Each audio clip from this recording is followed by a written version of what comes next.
Welcome back to Koala Gardens. Do you wonder now just who's been around lately? Well, in this video, I'll just give a little bit of a roundup of some of the koalas I've seen lately. And I want to acknowledge the Widjabul people of the Bundjalung Nation, on whose land I live, work and play so proudly. Okay, who's been around? Do you recognise that one? That's the latest new little koala on the property, Cosmo. Such a cutie, I tell you. But you can maybe see immediately that Cosmo is a juvenile. He's much bigger than our little fella Elmo, who is not, he's a very early juvenile, you would say.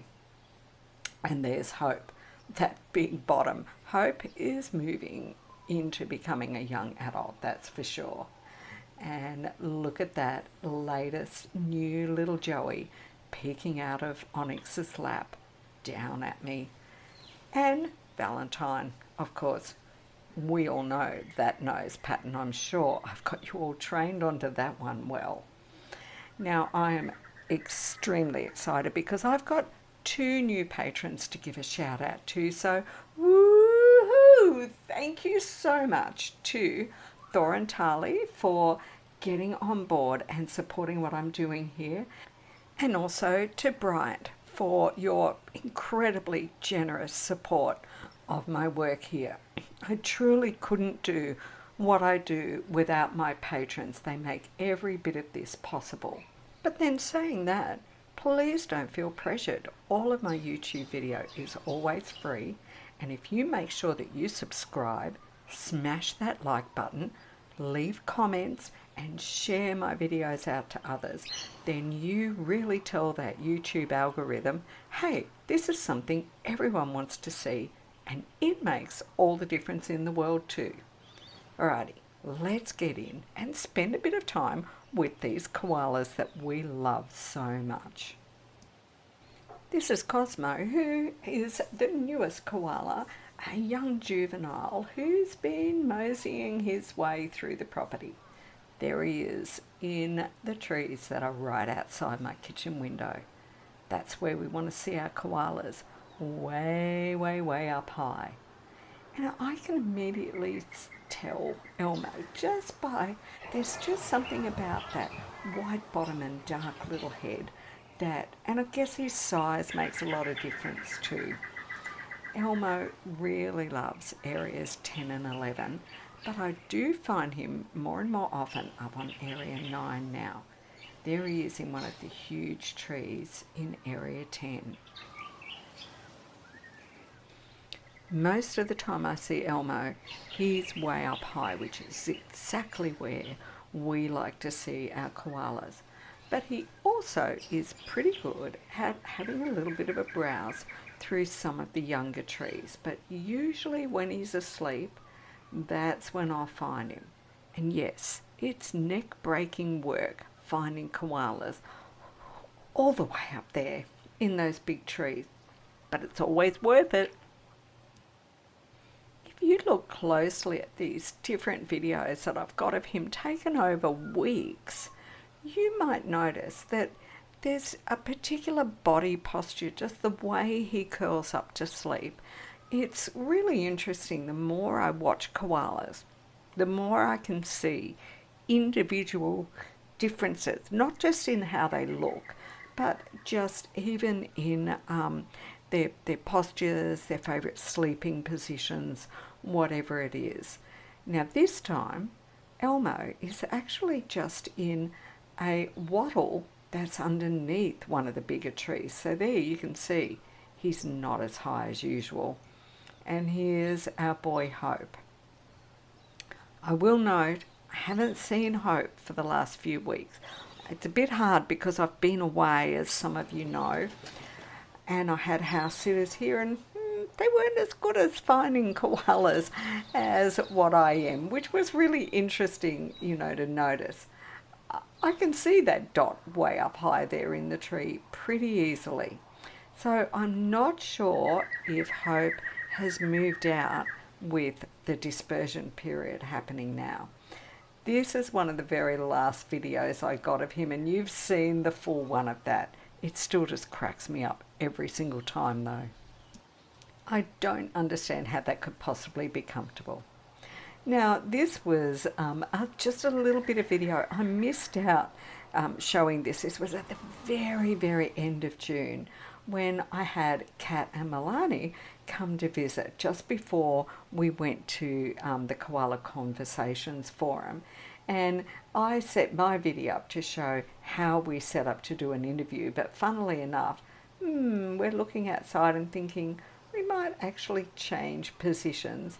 And then I set my camera up and either somehow I didn't turn it on or it ran out of battery really quickly and I didn't get my next bit of video working properly. But there you go, there's Kat and Milani at my place. Now, if you're wondering how hard is it to spot koalas, this is how hard it is a lot of the time. I get as much really clear video and photos as I can, but often it's just a blob up in the treetops. But when you do get to see them, how worth it is it?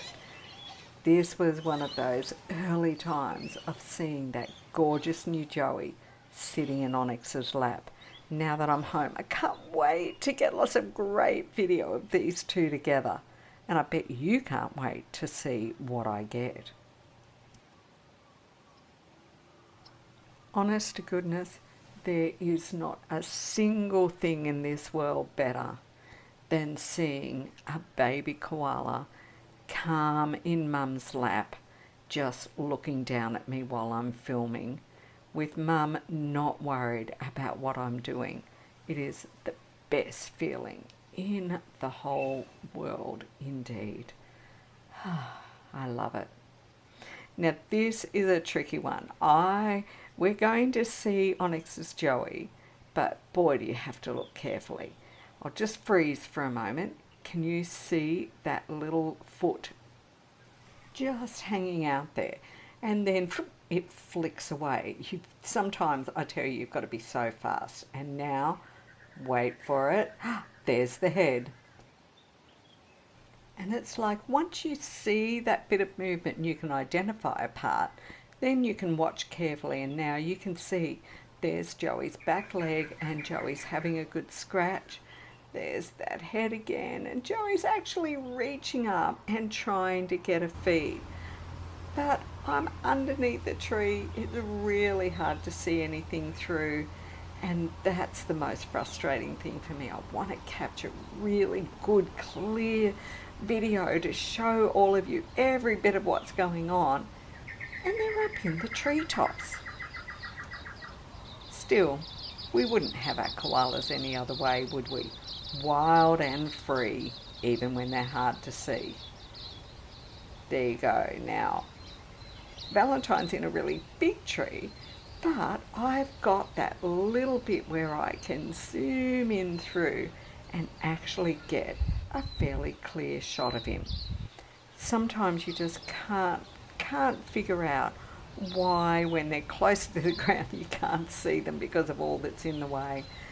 But I have to work with what I've got. Again, here I've got a nice clear shot through to him, but he's got his back to me. It's quite funny because I was actually talking to him and he does turn around and kind of have a little bit of a look at me, but he really couldn't care less. Here he goes. Look at him. He's like, you're there. You're not interesting.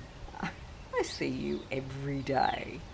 And he goes back to his grooming session. And of course, one of the hardest parts of all of this is that most of the time when I see them, they're asleep. So if they're not in a spot that it's easy for me to get a good view through to, I've got no hope because they're probably going to stay asleep there for hours and hours on end. And I often do come back later in the day to see if I can find them awake. Oh, have a stretch, Valentine. Look at that gorgeous foot. But quite often, even if I come back hours later, they're still asleep. Still, koala feet are so amazing, aren't they? Now I'll zoom back out again, give you a bit of an idea that, he's quite a way away from me. There's just nothing, however, like seeing koalas out in the wild. So this is just a bit of a quick catch up on who's been around during June and part of July. Again, as I said, I was away for for a couple of weeks of July, and I did have some wonderful house sitters that came and looked after the property for me while I was gone.